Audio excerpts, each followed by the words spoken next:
You were told that a college degree would protect you, that if you developed real expertise, analytical, cognitive, specialized, no machine could touch you.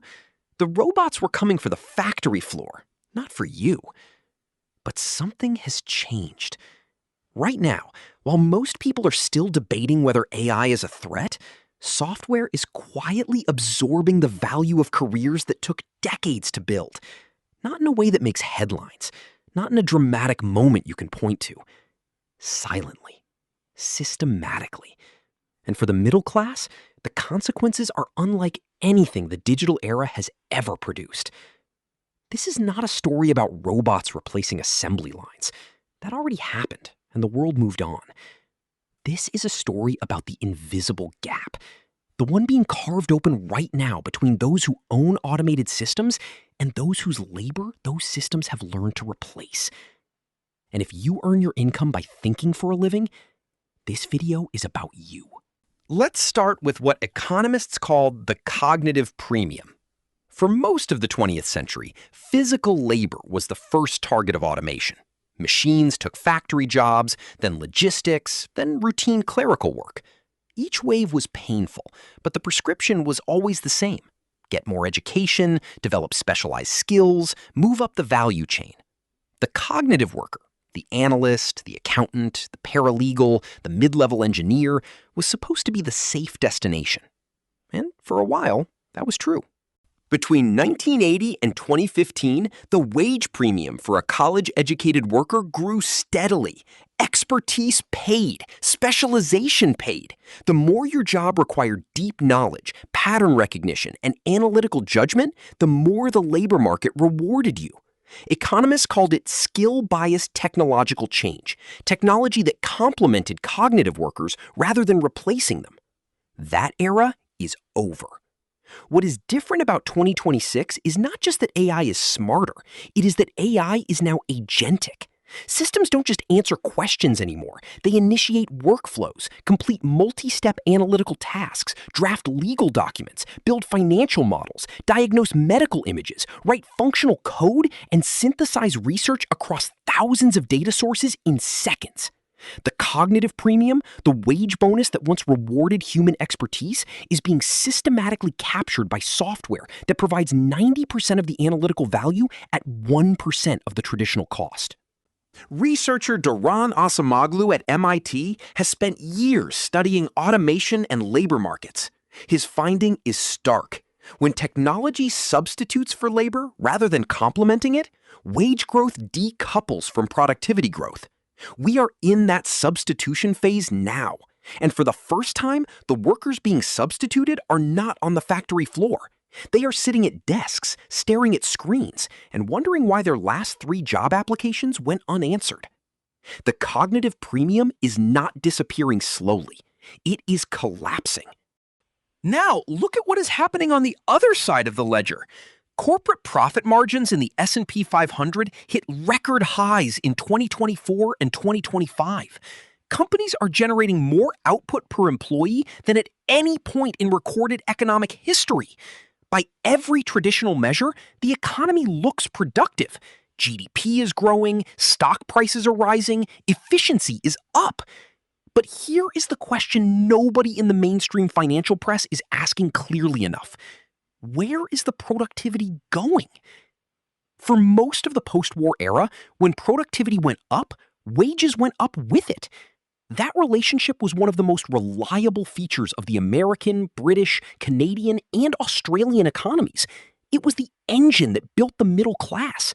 Work harder, produce more, earn more. That relationship has broken.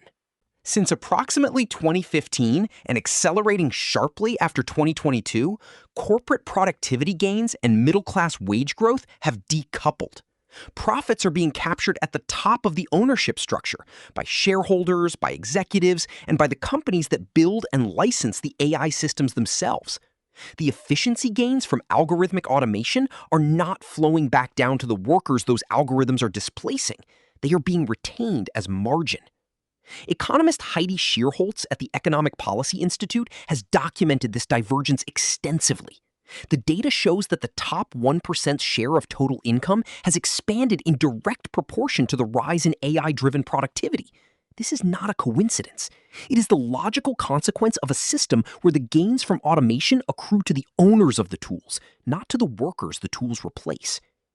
You were not supposed to be in this position. The deal was that your skills would protect you, but the deal was made before software could do your job. Here is what this means in practical terms for someone in the middle of their career.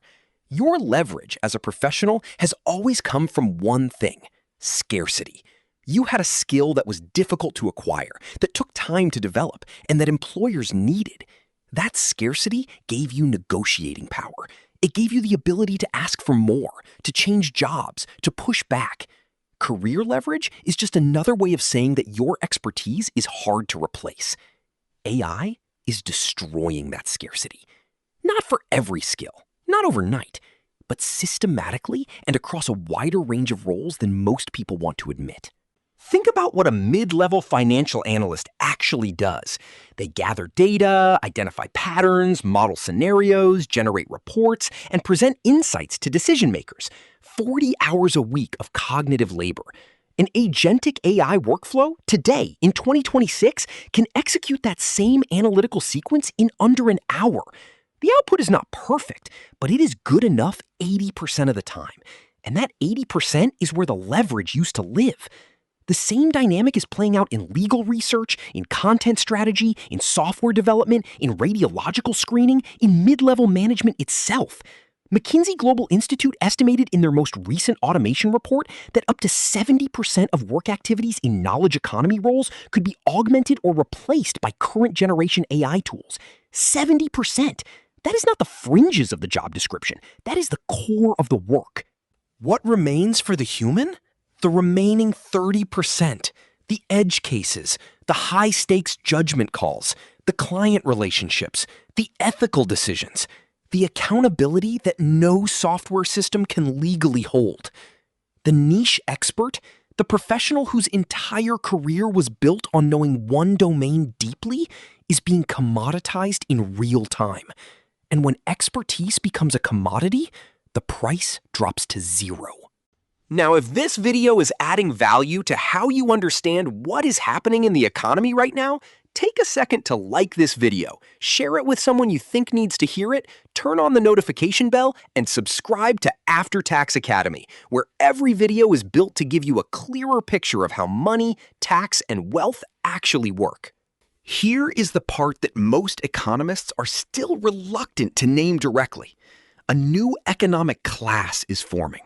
Not the working poor, not the traditional unemployed, something new. Call it the algorithmic underclass, experienced, educated professionals who have been displaced from their primary roles and are now competing for a different kind of work. Gig-style oversight roles, AI supervision contracts, prompt refinement positions, content moderation, quality assurance for automated outputs. Work that exists because AI systems still make errors, but that pays a fraction of what the displaced professional used to earn. Comes with no benefits, no job security, no pension contribution, no career trajectory. This is not hypothetical. It is already happening.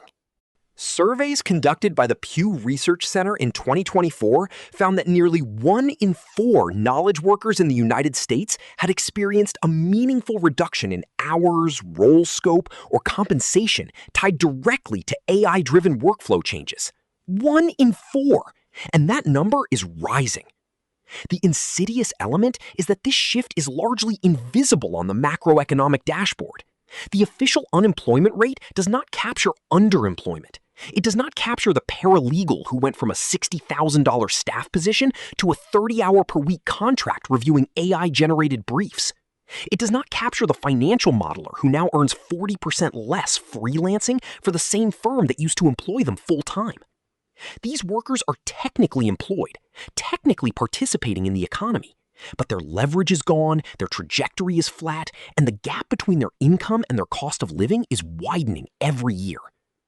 This is the invisible wealth gap, not the absence of a job, the quiet compression of everything a career was supposed to deliver, Income growth, security, accumulating leverage, the ability to build wealth over time. And it is being created not by a recession, not by poor financial decisions, but by the economic logic of algorithmic efficiency applied to human cognitive labor. So what do you actually do with this information? The first thing to understand is what AI cannot do. Not theoretically, but specifically in 2026, given the actual architecture of current neural networks. AI systems are extraordinarily good at pattern recognition, synthesis, and execution within defined parameters. What they cannot do is hold legal or ethical accountability for outcomes. They cannot build trust with a specific human being over time. They cannot navigate genuinely novel ethical dilemmas where the right answer requires human judgment under conditions of moral ambiguity. They cannot be subpoenaed. They cannot be held liable. They cannot be fired and replaced in a way that satisfies a client, a court, or a regulator. This is not a small gap. It is the gap where your future career lives. Researcher and organizational psychologist Adam Grant has written extensively about what he calls the human contribution premium, the growing value of skills that require accountability, genuine relationship capital, and the kind of complex emotional navigation that happens between two people who both have something at stake. These are not soft skills in the dismissive sense. They are hard to develop, hard to replicate, and increasingly rare as cognitive workers have spent decades optimizing for technical expertise at the expense of relational depth. The shift being demanded of middle-class professionals right now is not a small one. It is a reorientation from selling cognitive labor, what you know, what you can analyze, what you can produce, towards selling human outcomes. The specific results that can only be guaranteed by a person who will stand behind them with their name, their reputation, and their legal liability. A tax advisor who doesn't just run your numbers, but stakes their professional license on the strategy they recommend. A financial planner who builds a decade-long relationship with a family and knows when their real problem is behavioral, not mathematical. An executive coach who can read a room, hold a difficult truth, and navigate a conversation that no chatbot would survive intact. A senior engineer who can make the call nobody wants to make, document their reasoning, and own the outcome. This is the sliver of value that automation cannot capture. And the professionals who understand this, who stop competing on cognitive output and start competing on accountability, on unique human outcomes, on high-stakes decision-making, are the ones who will build wealth through this transition, rather than losing it to it. The invisible wealth gap is real. It is widening, but it is not sealed. The economists who study labor transitions through technological disruption, people like David Autor at MIT, who has spent decades mapping how automation reshapes labor markets, consistently find the same pattern. The workers who survive technological displacement are not the ones who resist the new technology. They are the ones who find the complement, the human value that the machine makes more necessary, not less. Physical automation made human creativity and complex problem-solving more valuable. Cognitive automation, the phase you are living through right now, is making human accountability and relational depth more valuable. Not across all roles, not automatically, but for the professionals who identify this shift early and deliberately reposition themselves around it, your leverage is not gone. It has moved. And knowing where it has moved and why and how the economics of this transition actually work is the difference between watching the invisible wealth gap swallow your career and building the kind of financial position that the algorithmic era actually rewards. You were told that your degree and your expertise were your protection, and for a long time they were. But tonight, the question is not whether software has changed the rules. It has. The question is whether you are going to spend the next decade selling the thing that software can now do, or the thing it cannot. That answer determines everything that comes after.